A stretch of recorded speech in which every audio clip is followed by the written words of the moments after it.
Today I'm going to be talking about Instagram from a beginner's perspective.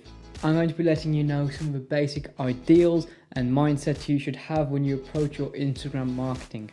I am going to go more in depth into some areas on how Instagram works and what you can do to increase your following and add value to your posts. I am going to go more in depth on some of the things you can do to grow your following and get more of a reach on Instagram. If you stay with me, at the end I'm going to be sharing with you a little hack that I use for my Instagram stories to improve their reach and just make them look a little bit better.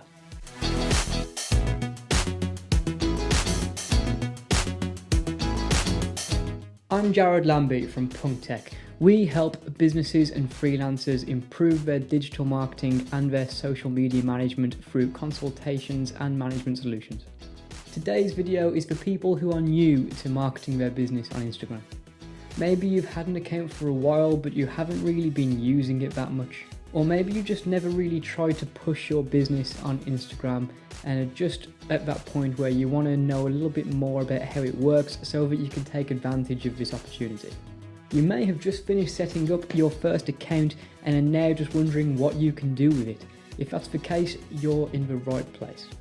Let's start with what makes Instagram so useful for businesses, because if you don't understand why it's useful, you're going to lose your motivation to use it pretty quickly and you're not going to see the results that you want. What separates Instagram from platforms like Facebook is the ability to connect directly to personal accounts. On Facebook, a page can't start a conversation with its followers unless they speak first or they post in a group that your page is a part of. On Instagram, however, a brand account can see and interact with posts from personal accounts whether they follow you or not. This gives you a huge advantage because you can go out to where your followers are instead of having to sit and wait for them to come to you. Also, people are just more willing to connect with brands on Instagram. In fact, 99% of Instagram users are following a brand account, and people are much more likely to purchase from a brand that they are connected to. So what actually is Instagram? It's a social media platform and you shouldn't forget it. Although there is ad space that can be purchased on Instagram, the platform itself is not an advertising platform. It's for social purposes.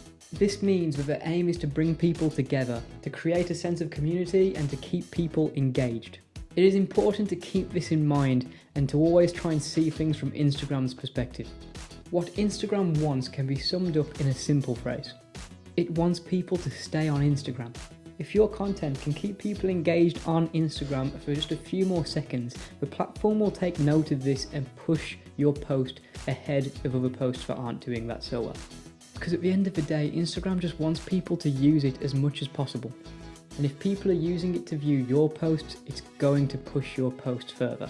Let's move on to features. These are updated regularly and there's always a new feature in development or being pushed out. I'm sure you all know about standard posts that appear in the Instagram feed. These can be an image, a carousel of multiple images, or a short video. Along with these, you can include a caption so that you can add text and up to 30 hashtags. Then there are Instagram stories. These are short posts that appear at the top of Instagram and on your profile, but they only stay active for 24 hours after you post them. You can make them permanent by saving a group of stories as a highlight on your profile so that anyone who visits your profile can check out those stories whenever they want. Stories are very versatile. They could be photos, videos, or creations made within Instagram. But it doesn't end there. You can add text overlays, filters, polls, stickers, and even music. You can also add hashtags here, but only up to 10. The next feature is Instagram TV or IGTV. This is where you can share longer videos and you can share the first minute of that video as a post in the feed. Think of this as Instagram's answer to YouTube.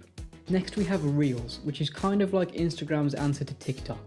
Reels are short 15-second videos that you can make and edit within Instagram by putting different clips together and adding music. No, I don't want to update Flash Player. Finally, we have your Instagram shop. This allows you to sell your products from within Instagram, so that somebody could discover your business or your products through Instagram and complete a purchase without ever having to leave the platform. Now, don't feel like you have to be using all of these features. It is much better to be really consistent with one or two of these features than to try and cover all of them and spread yourself too thin. But I'm sure you'll be able to find something that's for you on the platform, and you can find this by trying out different strategies and experimenting with the different post types to find exactly what you enjoy making and what your followers respond to most. Hashtags are a pretty big part of Instagram and are a great tool to reach people who don't already follow your account. They can also be used for you to find new posts and accounts that you don't follow already and engage with them. If you want to know a little bit more on how you can get the most out of hashtags on Instagram, go and check out my video on the subject. I'll make sure I put a link in the description below. As I mentioned before, Instagram wants you to keep people on the platform. And the way you can do this is by having an end goal that doesn't include taking people away from the app. I know a lot of, if not all, businesses want to get people onto their own website or their YouTube channel or wherever it is that you make your profit and your conversions. But that doesn't mean it has to be your only goal, or that your organic posting has to directly feed into that goal. For a lot of you, especially businesses centered around e-commerce, you may be able to utilize the Instagram shop and therefore be able to tie your business goals into the platform so that instead of directing people to your website, you just direct them to your Instagram shop. And you can do this by tagging your products in your posts. For others, it may help to really differentiate between your organic posting and your paid advertising. If you really need to be getting people off of Instagram and onto your own website, use paid advertising for this. You can't really be too annoyed at this because it's really how marketing has worked forever, even with old school techniques. If you want to use a bigger business than you to promote your product, you either have to make it mutually benefit for all parties involved, or you have to pay. Organic posting should be aimed at this idea that it should be mutually benefit to both your business and to Instagram. You want to be providing value within the platform without people having to leave to go and get that value. People show that they value your content by engaging and interacting with it. They can do this by liking, commenting, saving, or sharing the post. At least for now, because Instagram is planning on removing the share to stories feature. All of these interactions can boost the reach of your post, but some more than others. Likes are the lowest of the group, even though we all love getting massive numbers of likes on our posts and they do make us feel really good about ourselves. People tend to put a bit too much importance on likes. They are what we call a vanity metric. This means that it feels good and people like to show off how many likes they get on their posts all the time, but it doesn't actually do a whole lot for you.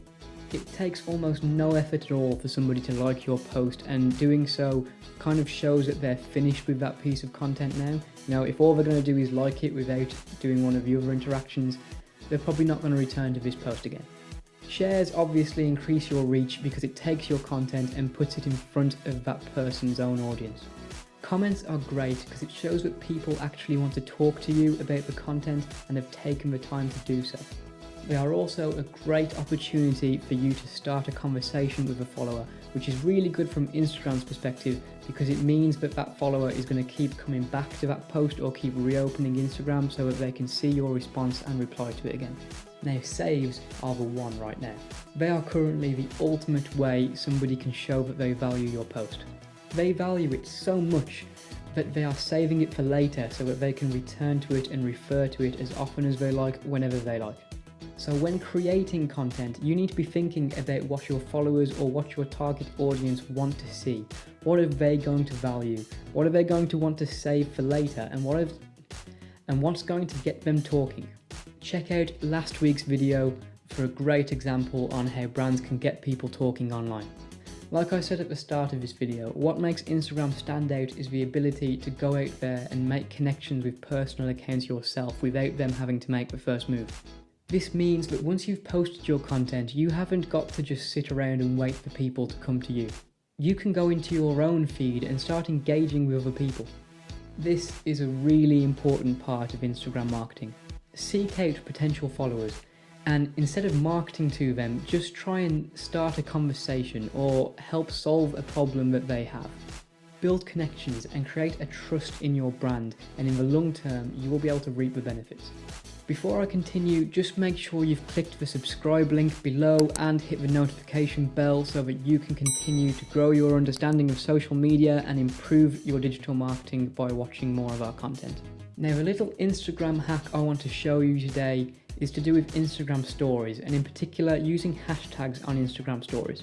We already know that hashtags are a great way to get your content in front of new people, but they can look a bit messy, especially on stories. What we can do is create our story post, type out our hashtags, and then just cover them with either an image or a sticker, just so that they can't be seen, so they're no longer creating that messy effect and taking up space on your story. And that's it. No more messy hashtags, but all the benefits of using them. Hopefully you're now feeling a little bit more confident about using Instagram for your business marketing and feel ready to go out there and start pushing your business online. Make sure you're following PunkTech on Instagram for daily tips and advice on improving your social media, and feel free to drop a comment or message us directly because we love to talk. I'm Jared Lambie from PunkTech. Have a good week.